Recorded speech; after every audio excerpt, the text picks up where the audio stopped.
नमस्कार। आज हम एक ऐसी कहानी की दुनिया में चल रहे हैं जो सदियों से दिलों और दिमाग को प्रेरित करती आई है। श्री कृष्ण की जीवन गाथा। देखिए, ये कहानी सिर्फ एक पौराणिक कथा नहीं है, बल्कि ये साहस, प्रेम, कर्तव्य और दिव्य ज्ञान का एक जीता जागता प्रतीक है। तो चलिए इस अद्भुत यात्रा पर साथ चलते हैं। तो इस कहानी की शुरुआत होती है एक ऐसे समय से जब चारों तरफ बस उथल-पुथल थी। ये समझना बहुत जरूरी है कि आखिर श्री कृष्ण को अवतार लेने की जरूरत क्यों पड़ी। ये एक ऐसा दौर था जहां ताकतवर लोग कमजोरों पर जुल्म ढा रहे थे और सही गलत का फर्क जैसे अंधेरे में खोसा गया था। मतलब मानवता को राह दिखाने के लिए एक दिव्य शक्ति के हस्तक्षेप की सख्त जरूरत थी। और इसी दिव्य हस्तक्षेप के साथ शुरू होता है कहानी का पहला अध्याय। एक ऐसा जन्म जो बिल्कुल भी साधारण नहीं था, एक ऐसी घटना जिसे खुद नियति ने अपने हाथों से लिखा था। जरा सोचकर देखिए कैसी रात होगी वो। चारों तरफ घना अंधेरा, बादल गरज रहे हैं, जोरों की बारिश हो रही है, और इस सब के बीच मथुरा की एक जेल की कोठरी के अंदर देवकी और वासुदेव के घर एक दिव्य बालक जन्म लेता है।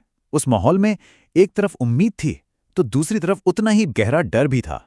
और यहीं पर हमें कहानी का सबसे बड़ा टकराव देखने को मिलता है।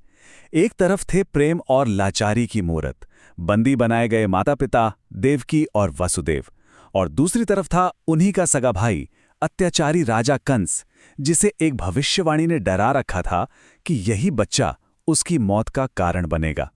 अब ऐसे खतरनाक हालात में जहां हर तरफ मौत का पहरा हो, सबसे बड़ा सवाल ये उठता है, इस नन्हे से बालक की रक्षा होगी कैसे? ये तो लगभग नामुमकिन सा लगता है ना? लेकिन यहीं पर आस्था एक चमत्कार का रूप ले लेती है। अपने दिल में डर और हाथों में उम्मीद की एक छोटी सी टोकरी लिए वासुदेव उस नवजात शिशु को लेकर उफनती यमुना नदी को पार करने निकल पड़ते हैं। और फिर जो होता है वो किसी जादू से कम नहीं। जैसे जैसे वो आगे बढ़ते हैं, नदी का तूफान शांत हो जाता है और खुद शेषनाग अपने फन फैलाकर उस बालक को बारिश से बचाते हैं। ऐसा लग रहा था मानो पूरी कायनात उस बच्चे को बचाने में जुट गई हो। तो चलिए अब मथुरा के उस डरावने माहौल से निकलकर कहानी का रुख मोड़ते हैं एक ऐसी जगह की तरफ जहां सिर्फ आनंद और उल्लास है, यानी गोकुल, जहां कृष्ण का बचपन बीता। मथुरा के सारे खतरों से मीलों दूर कृष्ण को वो मिला जिसकी हर बच्चे को जरूरत होती है, एक प्यार भरा महफूज घर। उनके पालक माता पिता नंद बाबा और यशोदा मैया ने उन पर अपना सब कुछ लुटा दिया। यहां वो किसी भविष्यवाणी का केंद्र नहीं थे, बल्कि पूरे गांव के दुलारे कान्हा थे। उनका बचपन तो दिव्य लीलाओं से भरा हुआ था। और ये सिर्फ खेल नहीं थे, आप समझिए, इन सब के पीछे गहरे संदेश छिपे थे। वो कभी अपनी शरारतों से जैसे माखन चुराकर सबका दिल जीत लेते, तो कभी कालिया नाग जैसे राक्षस का घमंड चूर करके एक ताकतवर रक्षक के रूप में भी सामने आते। उनकी हर लीला में एक अजीब सा आकर्षण, शक्ति और मासूमियत का मेल था। लेकिन बचपन का ये सुनहरा दौर हमेशा तो नहीं रह सकता था, है ना? अब वक्त आ गया था कि गोकुल का वो प्यारा कान्हा अपने असली मकसद को पूरा करे और मथुरा का उद्धार करता बने। बड़े होने पर कृष्ण अपनी नियति का सामना करने के लिए वापस मथुरा लौटते हैं। ये सिर्फ एक वापसी नहीं थी, बल्कि ये तो न्याय को फिर से स्थापित करने का समय था। उस भविष्यवाणी को सच करने का समय था जिसने सालों से कंस की नींद उड़ा रखी थी। और फिर आता है वो पल, वो फैसला करने वाला पल। एक खचाखच भरे अखाड़े में कृष्ण अपने अत्याचारी मामा कंस का सामना करते हैं और उसे हरा देते हैं। ये सिर्फ एक इंसान की हार नहीं थी, ये तो बुराई पर अच्छाई की और अन्याय पर धर्म की जीत थी।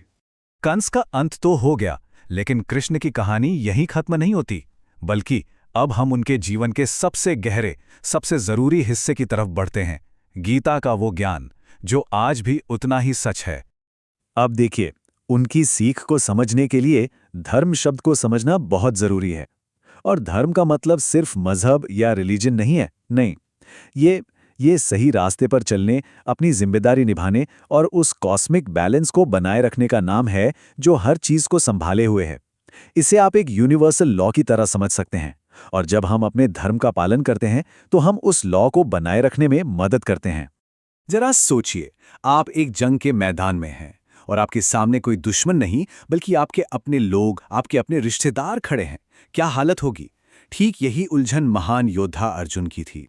और ऐसे मुश्किल वक्त में कृष्ण, जो उनके दोस्त भी थे और सारथी भी, उन्हें कर्म, कर्तव्य और जीवन की सच्चाई का रास्ता दिखाते हैं। वो समझाते हैं कि फल की चिंता किए बिना अपना काम कैसे करना है, और अपना वो दिव्य विराट रूप भी दिखाते हैं जिसे देखकर अर्जुन हैरान रह जाते हैं। तो असल बात यह है कि श्री कृष्ण की कहानी सिर्फ पूजा पाठ तक ही सीमित नहीं है। नहीं, उनका जीवन, उनकी बातें हमें एक बेहतर और पर्पसफुल जिंदगी जीने का रास्ता दिखाती हैं। एक तरह की प्रैक्टिकल गाइड है। और आखिर में ये पूरी दिव्य गाथा हमें एक बहुत ज़रूरी सवाल पर लाकर खड़ा कर देती है। जब हम श्री कृष्ण के जीवन को देखते हैं तो हम अपनी ज़िंदगी, अपनी मुश्किलों और अपनी जिम्मेदारियों के लिए इससे क्या सीख सकते हैं? ये एक ऐसा सवाल है जिस पर हम सबको सोचना